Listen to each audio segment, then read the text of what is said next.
Congratulations, Housemates!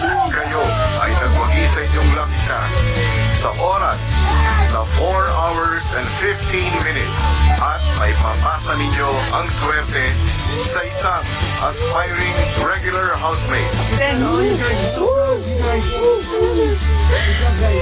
I've been to many places in the world, but I've seen this so much more in the Philippines. We love each other so much, and that you give so much to other people, and you put others first before yourselves. Sobrang sarap sa feelings na maipasa mo yung swerte at maibago mo yung buhay ng isang tao. At worth it lahat yun, kuya. Dahil maipasa ko sa kanya kung ano yung feeling na nararamdaman ko nung kinuha ako ng celebrity. Sobrang mas nagkakaroon po ng halaga yung napagdaanan po namin, kuya. Kasi ginagawa po namin lahat to para sa isang tao na gusto ring matupad yung pangarap niya.